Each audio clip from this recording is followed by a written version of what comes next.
Então entenda uma coisa, eu descobri que eu era o ignorante, e o ignorante que eu me amava com essa ignorância toda. Só que eu comecei a fazer perguntas e as pessoas não sabiam responder. E hoje é uma noite para você deixar a ignorância. O que você tem que entender sobre o sinal do infinito é que ele é o número 8. 8 significa recomeço. E um dia eu estava meditando, várias das coisas que você me vê ensinar, eu nunca vi sair da boca de nenhum outro ser humano. E nunca vi em livro também. Aí alguém fala assim, então você é o sabichão? Não, não sou, eu sou o que mais faz pergunta. Talvez a pessoa que mais faz pergunta que você já viu na sua vida. Então anota um código aí sobre riqueza. Todo mundo que sabe fazer pergunta vai acessar isso. Mas não é aprender a fazer 10 perguntas, é a nunca parar de fazer pergunta. Por que estou ouvindo essa palestra? Por que estou parado na vida? Por que não tomei essa decisão? Por que eu tomei um prejuízo? Por que essa pessoa está aqui? Por que eu casei com essa pessoa? Por que eu estou comprando isso? Por que eu deixei de fazer isso? São perguntas, e eu não posso parar de fazer perguntas nunca. Vários de vocês têm medo de fazer pergunta, talvez a maioria, porque alguém ensinou você a ser oprimido. E se fizer pergunta é rebelde. Logo, o que vai acontecer? Você vai ser um poço de ignorância. Quando alguém quiser comprar a ignorância, é só sair esbarrando na rua com as pessoas. Você não precisa comprar, ela é gratuita. Algumas pessoas gostam de falar assim para mim, essas coisas que o Pablo fica falando, essas palestras, parecem cultos. Eu prefiro o culto da sabedoria do que o seu, da ignorância infinita. Pablo, você já começou nervoso? Estou tranquilo, só quero te falar uma coisa. A sua ignorância é assustadora, a minha também era. Que fique claro uma coisa, todos que têm acesso àquilo que Deus colocou como princípios, valores, símbolos, sinais e recompensas, esses, mesmo sem ir para a igreja, mesmo sem seguir religião, são os homens que dominam a terra. Deus nunca fez diferenciação de pessoas, nunca. Ele escolheu um povo, é totalmente diferente.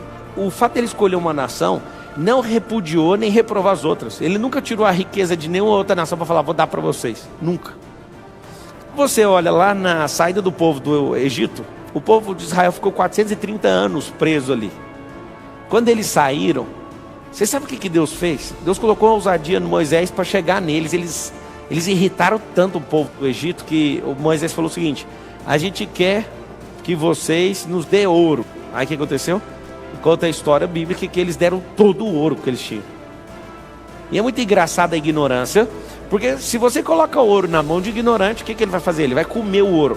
Vocês que estão aqui presencialmente, fala que eu vou honrar vocês, tá? Fala assim, ignorantes comem e cagam ouro. Eu vou te provar agora, foi isso que aconteceu. É incrível a história.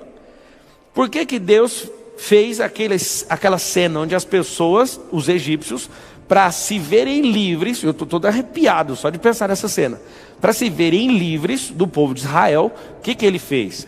Ele fez o seguinte, vai lá e pede o ouro. Você sabe o que o povo fez? O povo deu todo o ouro para eles. Eles saíram com toneladas de ouro.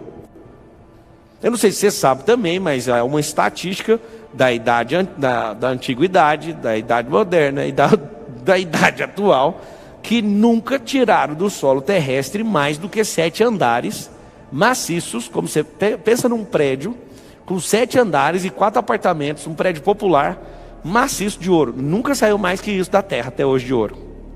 Imagina naquela época. O Moisés, ele viveu há milênios, 4.000 anos talvez. O Salomão viveu há 3.000. O apóstolo Paulo viveu 2.000 atrás. Esses caras, há mais de 4 milênios atrás, aconteceu um negócio muito interessante com eles. Eles pegaram todo o ouro da nação mais rica da terra. Só que se pegar a história dessa época, a história do Salomão, que foi o mais rico que já existiu, a história da Vale do Rio Doce, todas as formas de extração de ouro da terra, não dá 2 piscinas olímpicas cheias de peso, em 100 toneladas, ou um prédio de 7 andares. Eu estou falando de volumetria de ouro. Agora você pensa, esse tempo todinho, não saiu tanto ouro da terra até hoje. Isso é uma estatística, é óbvio, ninguém ficou medindo quem tirou o quê. Eu não sei se você já sabe, talvez você já tenha ouvido falar, eu já fui garimpeiro com meu pai. E ouro você não acha em barra igual o Silvio Santos, você acha em pó. Você acha só a farela, só o farelinho. Aí você vai juntando, quando você tá fera, você juntou um pote desse tamanho, só de pó. O que você está falando desse negócio do ouro? Eu falei que gente ignorante come e caga ouro. Ou seja, aprende, não usufrui e joga fora. Existem sabedorias que foram liberadas para vocês ao longo do tempo, na qual vocês não souberam canalizar, tiveram que engolir, tiveram que cagar. Desculpa falar essa palavra, mas você caga todo dia, não vem mexer o saco. Quando Deus dá essa indenização, esse ouro significa, vocês ficaram 430 anos escravos do Egito. Então eu vou dar uma indenização de 430 anos. Ninguém, absolutamente ninguém, vai escravizar vocês e vocês vão sair com a mão abanando. Vocês vão sair com liberdade e vou indenizar vocês. O Egito indenizou. É como se fosse o acerto de CLT. Foi escravo, mas vai sair indenizado. Rapaz, a indenização saiu o cara. Carregaram todo o ouro. Pablo, o que aconteceu? Aconteceu uma coisa bem simples. Eles foram para o deserto. E lá no deserto Moisés sumiu. Quando você fica dependendo de Moisés, você vai se ferrar na vida. Como Moisés foi para o Sinai e não voltava, as pessoas, cadê o Moisés? Cadê o Moisés? Algumas pessoas acham que o bezerro de ouro foi uma desconexão com Deus. Não foi. Eles de todo o coração não sabiam o que fazer com aquele tanto de riqueza e nem fazer nada na vida sem o Moisés. O que eles fizeram? Vamos fazer um bezerro, que significa sacrifício, e vamos fazer o quê? Vamos adorar a Deus com esse bezerro. Moisés desce, já quebrando a placa, aquele terror. E o final é muito interessante. Porque quando Deus dá esse ouro, eles não entendem de riqueza. Repete assim comigo. Escravo não entende de riqueza. O que aconteceu então? Quando eles pegaram essa indenização, eles não entenderam o porquê, nem para quê e nem como eles iam usar. O Senhor, Ele libera riquezas reais nas nossas mãos, mas como a gente não sabe de onde veio, para que serve, como usar e o porquê de todas as coisas, o que vai acontecer? A gente vai comer essa riqueza e vai cagar essa riqueza. Talvez seja um pouco pesado para você que está ouvindo a primeira vez. Escravo não entende de riqueza. É por isso que ele fica 50 anos trabalhando numa mesma empresa. Escravo não entende de riqueza, por isso ele tem medo de quebrar a cara. Escravo não entende riqueza, por isso ele odeia a liberdade. Escravo não entende riqueza, porque se ele entendesse, ele ia começar a escavar o cérebro dele. Se o escravo entendesse de riqueza, ele ia rasgar o coração dele. Ele ia lá nas profundezas do íntimo dele, ele ia descobrir a identidade dele, que é a coisa mais rica que existe no ser humano. Ele iria descobrir de todas as formas aquilo que movimenta a humanidade, a existência e todas as coisas. Mas escravos, eles querem o quê? Eles querem só uma estabilidade. O escravo, ele só quer ração. O escravo, ele só quer atenção. O escravo só quer uma moradia. O escravo, ele só quer não encher o saco, né? Só que ele já está enchendo o saco de uma geração inteira. Aconteceu o seguinte: eles fizeram o bezerro de ouro, porque eles não sabiam o que fazer com isso. Imagina, várias gerações, 400 anos, 8, 10, 12 gerações, eu não sei ao certo quantas foram dentro da escravidão. Vamos supor que seja 10. 10 gerações de escravos. Você coloca a riqueza em ouro da maior nação da terra. É a mesma coisa de você hoje sair escravo. Imagina você sendo escravo nos Estados Unidos e a riqueza dos Estados Unidos é transferida para você e você vai embora com ela nas mãos. Imagina, foi só isso que aconteceu. A riqueza em minério de um país. Por muitos séculos, o ouro foi usado como lastro do Banco Central de todos os países. Hoje já não é mais.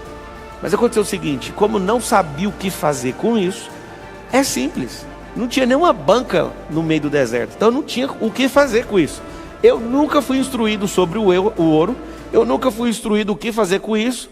Eu estou com medo. Eu não sei nada. Eu sou um escravo. Eu quero voltar para trás. E o Moisés, que é meu líder, foi embora. Não volta. O que eles fizeram? Um bezerro de ouro. O que o bezerro de ouro representa? Representa a obra própria. Bezerro de ouro. Várias igrejas construíram bezerros de ouro. Várias igrejas que perderam o mover, que é a coisa mais normal que existe, tá? Mais normal do que o marido trair a esposa é uma igreja trair o noivo. É mais normal que você imagina. O seu noivo nunca vai te trair, mas o marido é normal trair, né? Principalmente nos dias de hoje. Só tem um detalhe: as igrejas constroem bezerro de ouro porque perderam o mover. Isso é normal. Só que aí um dia, quando Deus falou que ia descer para trocar ideia com os caras, é assustador o que ele manda fazer. Ele manda pegar aquele ouro, moer, pôr na água e mandou os caras beber. Eu nem acreditei que estava escrito na Bíblia. E continua escrito, não sei por causa de quê. Eu sei que o Deus vivo falou assim, ó, manda esses caras beber isso aí. Lembra que eu falei para vocês que o escravo, ele come e caga riqueza. Ele ouve coisas que é para acionar o íntimo dele, mas ele é um covarde. Por que ele é um covarde? Porque ele come, ele sente o gosto e não dá conta de reter.